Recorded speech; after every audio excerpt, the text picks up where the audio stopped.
jumpa dengan saya, Opastika Bade Nirmala.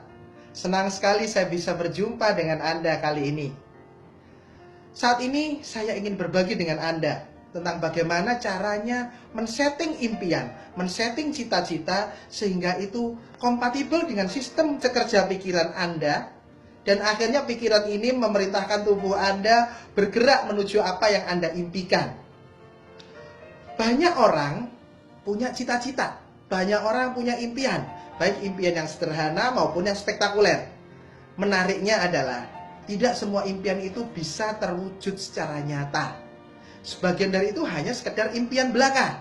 Nah, ketika saya pelajari kenapa sih kok ada impian yang sampai tidak terwujud, salah satu faktornya adalah ketika impian itu tidak sesuai dengan cara kerja pikiran, sehingga ya lepas begitu saja, tidak direspon dengan baik oleh pikiran. Sebelum saya berbagi tentang bagaimana setting pikiran, ada baiknya saya bercerita dulu tentang seberapa penting sih impian itu untuk hidup kita. Kadang-kadang ada orang yang berpikir, ngapain juga harus mimpi tinggi-tinggi, toh nanti kalau jatuh juga sakit. Nah, justru itulah kenapa kita perlu impian. Karena saya ibaratkan impian itu adalah seperti alamat tujuan hidup Anda. Saya kasih contoh. Misalnya Anda tinggal di suatu daerah. Kalau saya contohkan, saya tinggal di Surabaya. Misalnya Anda masuk taksi, panggil taksi, kemudian naik taksi, terus kemudian ngomong dengan supir taksinya, "Pak, tolong antarkan saya ke mall." Menurut Anda, kira-kira supir taksinya jalan atau diam saja? Jika Anda tinggal di kota besar, di mana situ banyak mall, maka yang terjadi adalah pasti supir taksinya diam saja. Dia balik tanya, "Mau diantar ke mall mana?" Oke. Kemudian mungkin Anda jawab saja, "Tolonglah Pak, antarkan saya ke mall yang paling bagus." Kira-kira supir taksinya jalan atau tetap diam? Karena di kota tersebut banyak sekali mall, pasti supir taksinya diam. Kenapa diam? Karena tujuannya nggak jelas. Nah, analogi tadi boleh Anda contohkan, mungkin Anda naik becak, ataupun Anda minta diantarkan ke toko roti, misalnya di mana toko rotinya pun asal toko roti saja. Saya yakin tukang becaknya pun nggak akan jalan, karena tujuannya nggak jelas. Sama juga dalam pikiran kita. Dalam sistem kerja pikiran terdapat mekanisme seperti tukang becak atau supir taksi tadi, di mana dia siap mengantarkan kemanapun tujuan Anda. Nah, kalau misalnya tujuan Anda saja belum jelas, maka supir taksi atau tukang becak dalam pikiran Anda tidak akan mengantarkan hidup Anda kemanapun juga. Akhirnya hidup menjadi stuck. Oke. Bagaimana caranya kita memilih impian? Ada beberapa syarat di sini yang harus diperhatikan baik-baik. Yang pertama adalah, impian itu harus yang Anda banget. Hindari untuk impian ikut-ikutan, ataupun trennya sekarang lagi impian apa, stop begitu. Itulah ketika seseorang menggunakan impian yang bukan impiannya sendiri, efek selanjutnya saya sebut dengan keracunan motivasi. Mungkin dia bergerak di awal, namun akhirnya dia bisa depresi kemudian. Berbeda dengan impian itu adalah impian yang Anda banget. Apakah itu memang suatu impian yang logis ataupun konyol, terserah Anda. Yang jelas impian itu harus dari diri Anda sendiri, bukan dari orang lain. Ketika impian itu dari Anda sendiri, maka syarat berikutnya adalah impian harus bisa dibayangkan. Sehingga ketika Anda berpikir suatu, misalnya Anda ingin jadi orang sukses, Anda perlu tegaskan dulu, detailkan dulu, orang sukses itu seperti apa. Nah, dengan demikian semakin jelas gambarnya. Saya kasih contoh. Suatu ketika dulu pernah ada seorang datang pada saya, berdiskusi dengan saya. Dia mengatakan, "Mas Okta, saya ini ingin jadi orang sukses. Saya sudah sekolah, sudah bekerja, sudah buka usaha, sampai sekarang tapi saya belum sukses. Tolong dong, bagaimana caranya saya agar bisa sukses?" Orang tersebut curhat begitu dengan saya. Kalau ngomong kata sukses, teman-teman, Bapak Ibu, gambarnya, membayangkannya jelas atau kabur? Kalau menurut saya masih kabur. Sehingga saya tanya lagi pada Bapak itu, "Pak, menurut Anda sukses itu seperti apa sih?" Kemudian Bapak itu mengatakan pada saya, "Sukses itu Mas Okta, kalau saya jadi orang kaya."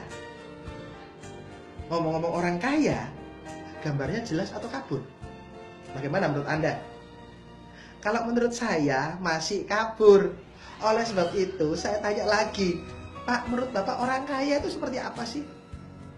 Kemudian dia jawab, orang kaya itu kalau saya punya banyak uang, Mas Okta. Ngomong banyak uang, gambarnya jelas atau kabur? Kalau saya merasa itu masih kabur. Sehingga saya harus tanya lagi, Pak, uang banyak itu berapa? Nah, disinilah dia mulai bingung.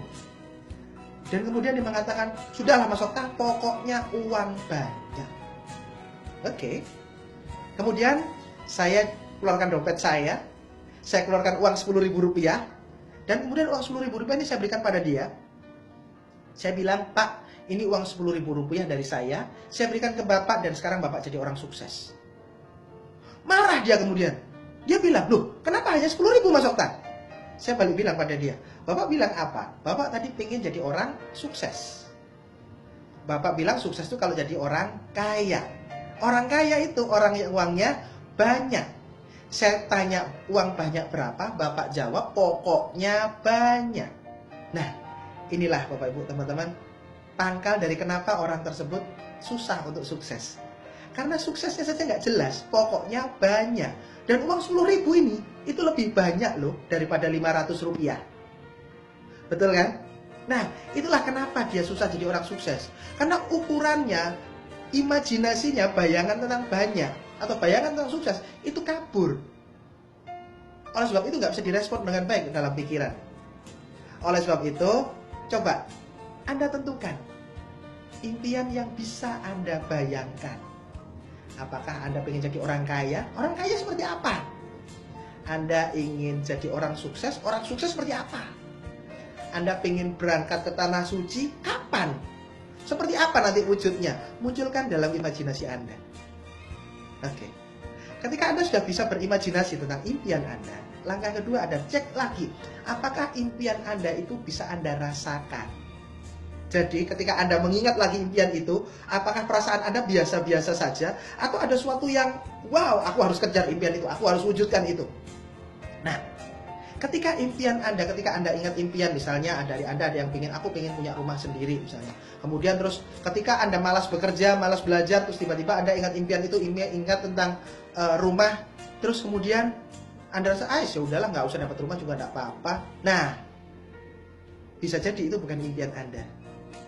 Impian Anda adalah ketika Anda ingat impian itu, muncul semangat, muncul perasaan senang untuk mewujudkannya. Maka itu benar-benar impian Anda. Dan berikutnya impian bisa dikatakan. Jadi misalnya saya pengen punya mobil baru. Mobil apa? Warna apa? Bentuknya seperti apa? Anda bisa mengatakan mereknya, warnanya, bisa. Bukan hanya sekedar mengatakan, udahlah pokoknya mobil baru. Oke. Nah, ketika Anda sudah menemukan impian-impian Anda seperti yang saya sampaikan tadi, selalu ingatlah itu. Ada baiknya Anda coba cari gambarnya. Kemudian gambar ini Anda bisa download dari internet, kemudian Anda simpan di handphone Anda, menjadi wallpaper handphone Anda, atau juga Anda simpan di laptop Anda, jadikan itu wallpaper laptop Anda, sehingga setiap saat ketika Anda buka laptop atau buka handphone, gambar itu muncul dalam mata Anda dan masuk dalam pikiran Anda tanpa Anda sadari. Pikiran Anda akan menyuruh tubuh Anda bergerak menuju apa yang Anda pikirkan. Nah, sekarang saatnya Anda cek ulang. Apakah Anda punya impian? Jika Anda sudah punya impian, apakah impian Anda sudah sesuai dengan cara kerja pikiran? Jika belum, ada saatnya mendetailkan impian. Setelah Anda menentukan impian, berjuanglah untuk mewujudkan impian itu. Lakukan usaha semaksimal mungkin apa yang Anda bisa sekarang untuk mewujudkan impian Anda. Oke, semoga pertemuan kita bermanfaat. Saya ucapkan sukses luar biasa untuk Anda.